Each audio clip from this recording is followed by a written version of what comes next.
ថ្ងៃទី25ខែ11ឆ្នាំ2025ការវិភាគតារាងថ្ងៃរបស់យ៉ាវ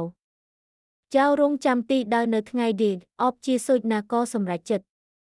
តម្លៃបើកទីផ្សារអបរបស់យ៉ាវនៅថ្ងៃនេះគឺ45,458ខណៈបូបស្ថិតនៅ45,463មួយកម្រិតដែលត្រូវបានប៉ះនិងបដិសេធនៅព្រឹកនេះជាមួយខ្សែនិង Cash បង្ហាញសញ្ញា bearish សភាពលក់នៅតែខ្លាំងទោះបី Day Chart បង្ហាញ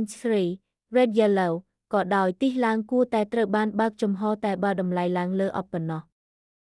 ប្រសិនបើយ៉ាវឡើងលើអបតំបន់តស៊ូដំបូងគឺ Pivot មួយនៅ45,591ខណៈ Curve មួយនៅ45,532ជាគោលដៅបន្ទាប់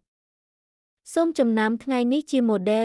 ដែលជាថ្ងៃមានចលនាបញ្ឆោតឬការផ្លាស់ប្ដូរទិសមិនឆាប់យល់ដូច្នេះអបគឺជាចំណុចសម្រេចចិត្តសំខាន់បំផុតប្រសិនបើសន្ទុះធ្លាក់ចុះគោលដៅដំបូងគឺ Curve មួយនៅ45,284ខណៈ Pivot 2និង Curve 2បង្កើតតំបន់គាំទ្រខ្លាំងនៅ45,103 45,110ការបដិសេធចំពោះទំនួលខុសត្រូវការវិភាគនេះគឺសម្រាប់គោលបំណងផ្ដល់ព័ត៌មានតែប៉ុណ្ណោះហើយមិនបង្កើតជាដំបូន្មានហិរញ្ញវត្ថុទេ